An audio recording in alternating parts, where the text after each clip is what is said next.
네, 안녕하세요. 인사는 바르게. 자, 2022년 이제 10월 답사 우리 부여에 왔습니다. 마침 오늘 백제문화재 개막일이라서 주변에 아주 장식도 멋지게 잘 돼 있네요. 오늘은 또 귀한 손님을 모셨어요. 부여에 사시는 역사전공 박종봉 선생님 모셨습니다. 네, 안녕하세요. 박종봉입니다. 부여의 석양 역사교사로 오래 살았습니다. 반갑습니다. 그래서 지금은 이제 저보다는 후배신데 또 의리 없이 명퇴를 하셨어요. 대한민국 교육에서 인재를 잃었는데 하나를 잃은 건 아니고 여전히 이렇게 지역 또 안내도 해주시고, 저도 이제 자료 준비하면서 아주 도움을 굉장히 많이 받았습니다. 이게 이런 거 있잖아요. 아무리 생각해도 안 되는 거를 전공자 한마디를 딱 던지면 해결되는 이런 걸 아주 순간순간 많이 해주셔서 굉장히 도움을 많이 받았습니다. 고맙습니다. 별 말씀. 그 다음에 또 우리 오랜만에 우리 송경남 선생님 오늘 모셨습니다. 지난 첫 답사에 함께 하셨었는데 내내 좀 시간이 바쁘셔가지고 함께 못 하시다가 오늘 가을을 맞아서 또 이렇게 함께 하시게 됐습니다. 워낙 부여는 이런 역사, 백제문화, 이분은 뭐 이분은 가끔 빠지시는 우리 이정수 선생님. 안녕하세요. 그리고 우리 향교 관계자님들, 스태프들. 워낙 백제문화로 뭐 유명한 데라서 오히려 답사가 어려운 데라고 할까요? 이제 더군다나 지리 전공자가 하기에는 겁나는 데입니다. 그래서 이제 살짝 역사에서 이제 좀 안 들여다보는 부분, 그래서 이제 그런 부분 중심으로 해서 좀 위험을 피해가는 전략, 이런 전략을 오늘 이제 써볼까 합니다. 그래서 이 부여 일대의 이런 자연환경, 지형, 이제 이런 거하고 백제 역사 이걸 연결시켜보는 이런 답사를 해볼까 생각하고 있고요. 뭐 큰 틀을 먼저 말씀드리자면 백마강을 빼놓을 수 없잖아요. 이게 백마강이 만들어 놓은 이제 여러 지형들입니다. 그래서 뭐 깎아서 만든 것도 있고 퇴적해서 만든 것도 있고, 그런 큰 틀에서 이제 그런 것들을 중심으로 해서 그 위에 어떻게 백제 문화가 쌓였는지, 백제 문화가 어떻게 결합되어 있는지 그런 것 중심으로 한번 가볼까 합니다. 우선 이제 지도로 오늘 답사 일정을 조금 우선 말씀을 드리고,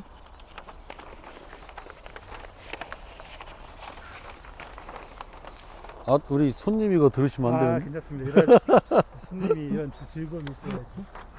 이렇게, 네. 오늘 선생님이 너무 마음에 들어요. 저거 갖고 왔었는데, 지휘봉. 좋았어요? 네, 가방에 있어요. 좀 지휘봉 좀 갖다 주세요. 얘는 스스로 챙겨요. 지휘봉을 좀 샀어요, 맨날. 진짜요? 네, 막대기. 설마 손가락? 네, 아니요. 참, 지난번 그 막대기 안 갖고 왔네. 내가 갖고 갔더라고. 괜찮아요. 가방 옆구리에요. 옆구리에 머리 나와 있을 거예요. 옆에. 자, 지금 우리가 있는 곳은요, 대략 한 요 부분쯤에 있죠? 여기 빨간색 부분. 빨간색 부분을 보면 이렇게 써 있습니다. 하안단고라고 써 있죠? 그래서 요 부분에 지금 우리가 있고요. 자, 신무기. 여기쯤에 있습니다. 그래서 여기를 본 다음에, 그 다음에 이제 이렇게 지나서 여기쯤에 가면 군수리 사지, 그러니까 여기쯤에 있어요. 국남지 옆에. 거기를 지나서, 그러니까 이제 지형 단위로 보면 같죠? 여기하고 빨간 데잖아요. 여기를 한번 이렇게 보고, 그 다음에 이제 이렇게 이제 지나서 어디로 갈 거냐면 이 금강변으로 갈 겁니다. 그래서 금강변에 이제 요쯤에 가면 옛날 포구 대왕포 자리로 추정되는 곳이 있어요. 요쯤이 맞죠, 정봉생? 예. 그래서 여기쯤에 이제 가서 거기 한번 보고요. 그 다음에 이제 다시 올라와 가지고 쭉 들어오면 이 넓은 들판이 이제 범람원이라고 돼 있잖아요. 여기가 지금 뭐 부여의 뭐라 그래야 되나 금싸라기라고 하긴 그렇지만 부여가 생산하는 뭐 멜론이라든지 수박, 방울토마토 여기서 엄청나게 납니다. 그 들판을 지나 가지고 요 왕포천 염창천으로 이어지는 여기로 가려고 합니다. 그래서 이제 이게 큰 범람원이라는 걸 이렇게 보고요. 그 다음에 이제 국람지를 보통은 이제 시내에서 이렇게 들어가잖아요. 우리는 이제 이렇게 거꾸로 이렇게 가보겠어요. 그리고 박종모 선생님 빼고는 한 번도 가보지 못하신 길일 거라고 확신합니다. 그래서 이제 나와서 이렇게 나와서요. 부여고등학교 쪽으로 해서 이렇게 내려오면 대전 가는 길이 있어요. 타고 가서 여기 요 빨간 게 여기 나성이거든요. 부여 나성의 여기로 갈 겁니다. 보통은 이제 여기가 높은 곳이고 그래서 이제 많이 가시더라고요. 그래서 다음에 여기 가보시고 우리 뭐 시간도 그렇고 자동차가 못 가니까 차가 가는 여기로 가려고 그래요. 여기가 또 의외로 이게 잘 보여요. 양쪽으로. 여기가 능산 부분. 그리고 이제 이쪽이 능산리 고분 그 유명한 곳인데 여기 이제 여기서 다 보입니다. 저희 지난번에 갔다 왔어요. 들어가지는 않고 능산리 절터도 여기에 있고요. 네. 고분군도 여기에 있고 아주 백제의 중요한 뭐 지역이죠. 그 다음에 이제 나와서 새로 난 길을 타고 이제 여기로 이렇게 갑니다. 가서 이제 한 여기쯤 있을까? 점심 이쯤에서 먹고요. 그 다음에 여기로 갑니다. 여기가 이제 낙화암이거든요. 낙화암 사람 무지 많을 거기 때문에 우리는 건너편 여기로 가서 이제 구들의 나루도 보고 낙화암도 보고 조룡대도 보고 이렇게 이제 본 다음에 다시 나와서 여기죠. 여기 구릉산지가 강가로 튀어나와 있는 바로 저 건너편 규암 수북정 여기로 가서 답사를 마무리하는 걸로 이렇게 이동하도록 하겠습니다.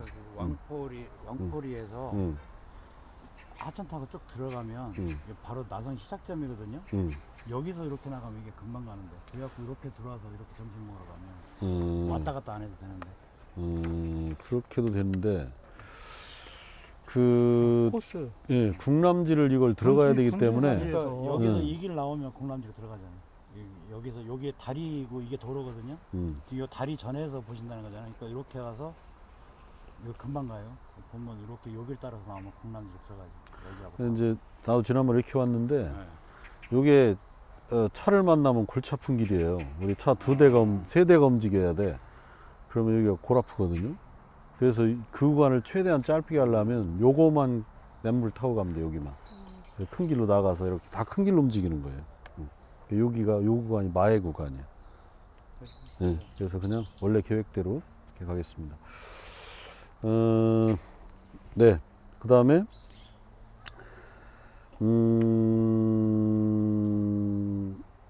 일단 지도를 접어주세요. 팔 아프니까. 우선 이제 여기서는 요 땅을 좀 말씀드릴게요. 요 땅. 우리 이제 위대한 시인 신동엽 시인 시위 앞이라서 또 말씀을 나눠야 되는데 오늘 주제는 아니니까 그거는 다음 기회로 미루고요. 여기가 이제 그 마을이 있잖아요. 뒤에 마을. 근데 강하고 바로 붙어 있거든요. 강하고 바로 붙어 있지만 마을이 있다는 말은 이게 홍수에 안전하다는 뜻이잖아요. 홍수가 만약에 침범을 한다고 하면 마을이 들어설 수가 없는데 그 다음에 이제 좀 이따가 볼 절터 군수리 그 절터도 거기에 큰 절이 있었다는 말은 뭐 홍수나 이런 거에 안전하다는 뜻이지 않습니까? 근데 이제 홍수에 안전하게 된 이유가 바로 이 지형적인 이유 때문이다. 조금 아까 뭐라 그랬죠? 이 단구 역시 단구죠, 단구. 우리 지난번 보령답사에서 단구 봤었는데 바로 여기도 이제 그거하고 비슷한 원인으로 만들어진 단구입니다. 네. 단구가 뭔지 경남 선생님 한번 좀 단구에 대해서. 당구는 말 그대로 계단 모양의 언덕이라고 해서 계단 모양이 이렇게 계단처럼 나 있으니까 이렇게 계단 모양으로 만들어진 언덕이라고 하는데 이 일대가 이제 당구 지형이라고 나와 있거든요. 그래서 마이크 때문에 손을 들고 있어야 되니까 설명하기가 좀 그렇네요. 내가 들고 있을게. 네. 네. 지금 저쪽으로 이제 금강이 나와 있는데요. 예전에 이제 과거에 금강. 이제 빙하기가 있었고 뭐 빙하기 그다음 빙하기 사이에 간빙기 뭐 이런 식으로 지나게 되는데 여기가 이제 하천이 이제 가운데 지나가고 있고 빙하기가 되면 해수면이 내려가니까 하방 침식으로 여기가 깊게 골짜기가 V자형으로 파이게 되거든요. 파이고 있다가 그다음 다시 따뜻해지면 후빙기가 됐을 때 이쪽으로 다시 패여있던 부분이 이제 메꿔지면서 퇴적층이 형성이 되거든요. 근데 지금은 그 최후빙기 때 가장 추웠을 거고 그때는 더 많이 파였었을 거거든요. 그래서 지금 빙하기 때 패여있고 간빙기 때 메꿔지고 그 다음에 최후빙기 때 더 많이 파여지면서 얘가 이제 깎여 나가다가 지금 남아있는, 그러니까 사실상 보면 마지막 간빙기 때 퇴적층이 그 하천이 흘렀던 이제 퇴적층이 지금 현재 남아있는 거에 해당된다라고 볼 수 있습니다. 근데 지금 다 끊어야 될 것 같아요. 설명이 막 뒤집어가지고요. 여긴 편집해야 될 것 같습니다. 감사합니다. 네. 그러니까 뭐 연대를 연구에 따르면, 제가 연구한 게 아니고 기존에 연구하신 분들에 따르면 연대가요 자그마치 얼마까지 올라가냐면 12만 5천 년까지 올라갑니다. 뭐 몇십 년 전, 몇천 년 전에 생긴 게 아니고 12만 5천 년에서 8만 년 그 사이에 여기가 강바닥이었던 거죠. 그랬다 이제 빙하기에 바닷물이 내려가니까 이제 더 강을 깊이 깎게 되잖아요. 그런데 이제 깊이 깎을 때 지난번에도 기억나시겠지만 옛날 강바닥을 모두 깎진 못해요. 어떤 데는 남는 거죠. 더군다나 여기는 북쪽에서 남쪽으로 내려가면서 여기가 굉장히 구부러지거든요. 각이 아주 휘돌아 나가는 데이기 때문에 강 휘돌 때는 바깥쪽에 속도가 빠릅니다. 공경면이라 그러죠. 이따 가보겠습니다. 수북정. 그 부분을 집중적으로 깎게 되니까 이쪽은 반대쪽이니까 물의 속도가 느리고 뭐 깎지 못하고 심지어는 요 뚝 건너편은 퇴적이 막 진행이 돼서 이 자리가 옛날 게 남게 된 거죠. 8만 년에서 12만 5천 년 사이. 그럼 이제 그때 시기가 지금 경남쌤 말씀하신 마지막 빙하기 그 바로 앞이에요. 마지막 빙하기 직전의 간빙기. 그래서 그때는 아마도 정확하게는 뭐 알 수가 없지만 바닷물의 높이가 현 해수면보다 더 높았을 수 있었던 시기입니다. 그리고 이제 마지막 간빙기가 끝나고 마지막 빙하기가 이제 시작이 되거든요. 그 시작이 되기 시작할 무렵이 8만 년쯤입니다. 그러니까 마지막 간빙기에서 마지막 빙하기 초기까지 그때 만들어진 지형이다. 그래서 이제 굉장히 오래됐고 우리의 주제인 백제로자 그러면 백제 때도 이미 있었던 거죠. 더 옛날에. 그러면 이제 그 옛날부터 이거 있었다. 혹시 종봉쌤 그럼 여기에 뭐 그 분수리 사지를 비롯해서 백제 때나 그 이전에 역사와 관련된 뭐 증거가 있을까요? 증거를 찾으려고 하는데 이제 가장 많이 찾려는 것이 뭐냐면 나성. 상식적으로는 나성이 이 앞으로 또 지나갔을 것이다. 갔을 것이다. 라고 생각을 하면서 선화성. 발굴을 했는데 전혀 근거가 없어요. 아. 근데 지금 어떤 생각을 하냐면 이쪽은 강이기 때문에 어. 뭐 나성을 쌀 쌀 필요 필요가 없었다. 없었겠다. 그렇게 생각하는데 이제 한동안은 요 선을 따라 나성이 있었을 거라고 있었을 본 거고요. 거다. 맞아요. 그 마을이 있으니까 이제 나성은 없는 걸로 현재 이렇게 생각이 돼요. 물론 나올 수도 있겠지만 마을이 있는데 이 마을에서는 여기에 넣고 좀 더 들어가면 이제 동남이 사지라든가 군들이 사지가 이 안쪽으로 안쪽으로 군남 주변으로 주변 형성이 되어 있습니다. 그렇죠. 이쪽에는 저기서 주로 사지가 몇 개 남아 있는 거고요. 사지가 이쪽에 주거 지역은 뭐 백제 시대 주거 지역이 있었겠지만 여기는 있더라도 서민들이 사는 그런 주거 지역이기 그렇죠. 때문에 흔적을 찾기는 별로 없는 지역이고요. 그렇죠. 대신 이제 저 위쪽으로 이제 구두레 쪽에 구두레 안쪽에 그쪽에는 이제 백제 시대의 주거 반복 유적이 많이 남아 있습니다. 많이 남아 있고요. 그런 감사합니다. 정도의 뭐 어디 또 제가 봤더니 그런 뭐 토기편 같은 거 그런 게 여기서 발견된다고. 많이 나오죠. 그러니까 토기편 같은 게 있다는 말은 삼국시대보다 더 전부터도 사람들이 살았다. 이제 우리가 부여하면 백제를 얘기를 많이 하는데 부여에서 가장 알아주는 유적지가 송곡리 유적, 청동기 유적이잖아요. 우리나라 최대 규모의 그 청동기 유적지가 부여예요. 우리나라 최대. 네, 우리나라 최대입니다, 여기가. 야, 놀라운 실제. 사실.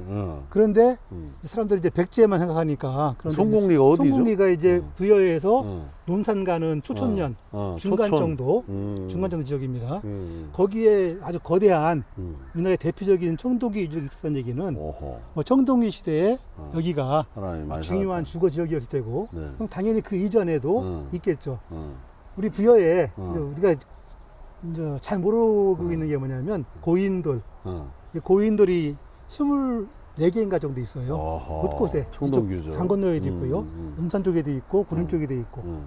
고인돌이 나오는 것이 청동기 유적인데 음. 그 지역에서 청동기 유물들이 많이 나옵니다. 네.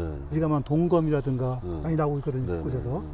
따라서 뭐 청동기 시대에 넓은 주거가 형성됐다는 얘기는 그 이전에 뭐 신석기 많이 시대나 살았다. 구석기 시대에도 많이 살았다. 있었을 텐데, 음. 아시는 것처럼 뭐 구석기 시대, 신석기 시대의 그렇죠. 유적과 유물은 남아있기가 어려워요. 그러니까. 그래서 그 흔적들이 많이 남아있지는 않습니다. 네. 그래서 역시 이 전문가의 말씀이 필요합니다. 하여튼 뭐 이 일대에도 그런 토기편이나 이런 게 발견이 많이 된대요. 근데 불상도 나오고 있고 저. 불상도. 그러니까 하여튼 여기가 주거지였다는 게 이제 확실한 거고, 강 가까이에 이런 주거가 형성될 수 있다는 것은 또 우리 지리학도 입장에서는 바로 이제 그런 홍수에 강한 홍수를 충분히 피할 수 있는 이제 고도 조건 갖고 있었다 볼 수 있겠습니다. 근데 이제 단구라고 하면 과거에 강바닥이니까 뭐 모래라든지 또 둥글둥글한 자갈이라든지 이런 게 이제 발견되면 확실한데, 이제 말씀드린 대로 연대가 오래됐잖아요. 8만 년이 넘었으니까 그 옛날에 있던 애들이 뭐 그 자리에 그대로 쌓여 있다는 거는 사실상 어려운 얘기고, 또 그 정도가 되면 자갈이나 애들도 당연히 골병이 들어요. 골병이 들어서 이제 뭐 깨지기도 하고 이렇게 됩니다. 약간 단구라고 하니까 질문 하나 있어요. 네, 이 앞에 요 제방, 음, 이 지역이 단구라면 저 제방은 그럼 인공적인 것이 아니라 자연적인 제방이 되는 거예요? 자연제방은 아니죠. 지형학적으로는 자연제방이 맞고요. 걔를 이제 보강한 인공제방인 거죠. 이 높이는 자연적으로 가는 얘기죠. 거의 뭐 그렇다고 볼 수 있습니다. 건너편은 대부분 다 인공제방으로 되어 있거든요. 얘도 제가 돌아오면 당연히 이제 인공제방인데, 이 인공제방도 높이는 이렇게 단계 원래 높이는 거의 이거하고 비슷하다고 저도 생각이 됩니다. 이쪽으로는 물이 안 넘어온다는 얘기. 그렇죠. 안 넘어오는 거죠. 그래서 이제 한번 이 단구면을 쭉 따라서 군수리 사지까지 이제 가보겠습니다. 가면서 한번 눈여겨 보세요. 혹시 자갈, 모래 이런 게 있는지 한번 살펴보면서 군수리 사지로 한번 가보겠습니다. 질문 하나 하고. 네. 아까 청동기 유적이 지금 논산 가는 저쪽이었다고 속초. 그러면 지금 여기 현재 강에서 거리가 좀 되잖아요. 그렇죠. 그러면 옛날에 청동기 유적이나 이런 거 보면 거의 물가에 말 같은 게 좀 끼고 형성되지 않나? 그러면 거기에도 물길이 있었나요? 아니면 이 물이 거기까지 들어갔었나? 여기가 단구라 그러면 물길이 지금보다 더 넓었을 거 아니에요, 지금? 근데 이제 청동기 시대는 이미 아까 말씀드렸다시피 그게 뭐 연대로 따지자 그러면은 단군 왕검이 나라를 세운 한 4천 몇백 년 전 그때잖아요. 그럼 이미 바닷물이 올라와 있었던 때고, 석성도 석성에서 나오는 냇물이 이 대왕포 그 아래쪽으로 들어와요. 그러니까 강물이 통하죠. 그래서 포구가 그 석성에서 나오는 석성 그 냇물에도 광포천도 그쪽으로 예, 오는 것이고. 거기에도 포구가 있었어요. 그러니까 강하고도 사실 가깝죠. 이렇게 가는 거로 생각하면 멀은데 이 하류 쪽에서 통합니다. 지금은 물길 흔적이 좀 거의 없지 않아요, 그쪽이? 조그만 하천 하나 그래도 있는 것 같은데. 아니 근데 청동긴들도 네. 홍수를 피해야 되기 때문에 바로 강가에 살진 않아요. 그렇겠죠. 약간 떨어진 자연재방 후 쪽이라든지 이런 데 사니까. 역시 또 우리 유사님 날카로운 질문. 훌륭하신 질문이십니다. 자, 그럼 이동해 볼까요?